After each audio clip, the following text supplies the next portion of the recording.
Good morning. This is Dylan Jovine with Behind the Markets. Happy Thursday. Today is Thursday, May 1st, and it is National Day of Prayer. I did not know that we had a National Day of Prayer, the first Thursday in May.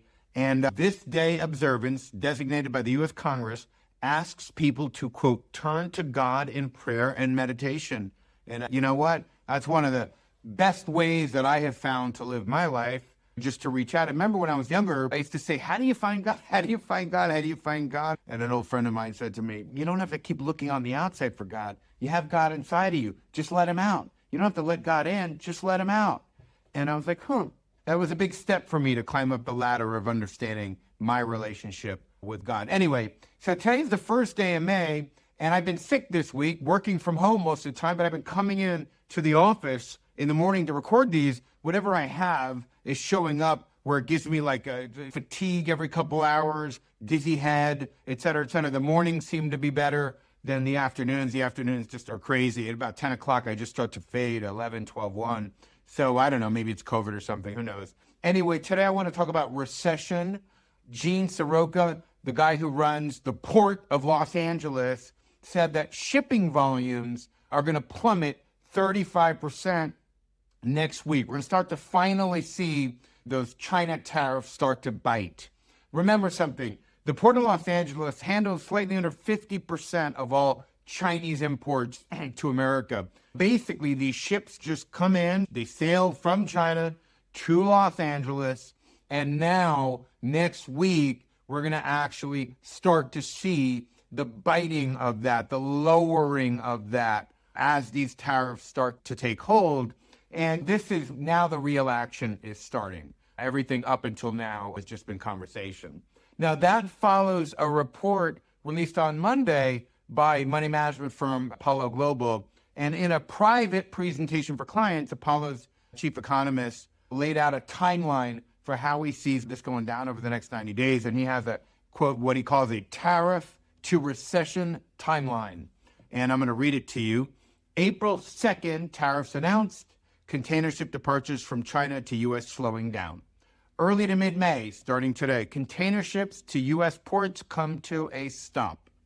Mid to late May, trucking demand comes to a halt, leading to empty shelves and lower sales for companies. And remember, the ports go from China, the shipping containers go from China, they get to Los Angeles. How do they get off the ships? You got people that unload them. Then you got truckers that come and pick up the supplies and then bring them out to the stores across the country, the gas stations, the Walmarts, the this, the that, whatever it is. So you will see trucking demand come to a halt because they're not going to be needed anymore to pull all those containers down and drive them around the country to their destinations, of course. And he says, late May to early June, layoffs in trucking and retail industries.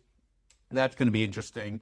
And then, of course, summer 2025, recession is how he's predicting this. This is his tariff to recession timeline. I'm actually seeing it very much the same way. I don't see a logical argument that tells me that's not going to happen. Even if we cut a trade deal with India. I hear Lutnick running around, that poor guy.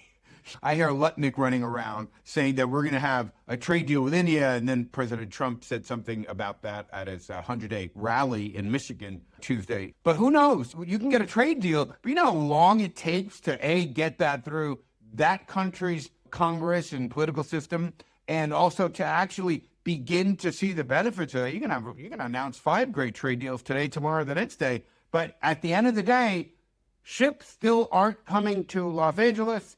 Truckers still aren't picking up those packages, and those truckers aren't driving them to stores across the country. So yes, I don't know how we don't see a massive decline in economic activity and probably a recession. Now, the good thing about recession's a scary word. I always remember Reagan saying, a recession is when your neighbor loses his job. A depression is when you lose your job. Recessions are scary things because you see a decline in economic activity, layoffs start to spike, and of course the stock market gets hammered. But for us here, especially at Takeover Targets, we're very prepared for this. We've been talking about this, getting ready for a recession, because if you're a predatory investor, opportunistic, what you do is when recessions come, you try to build as much cash as you can right now, which is why institutional investors and sophisticated investors have been selling right now into these rallies, trying to raise as much cash as possible so that when this market, if a recession does come, which seems like the high probability bet, that the market cracks, bang, and we get to go in there and buy great companies at cheap prices. And this is something I feel very good about. And again, recessions happen once every 4 years, 4.5 years, 5 years. When they come, we like to take great advantage of them. Anyway, I invite you to join us to do that. Even though I'm not feeling 100% today, I'm still inviting you 100% in Takeover Targets. Anyway, that's all I have today. I'm going to go home and try to get some rest, work from home. I will speak to you tomorrow.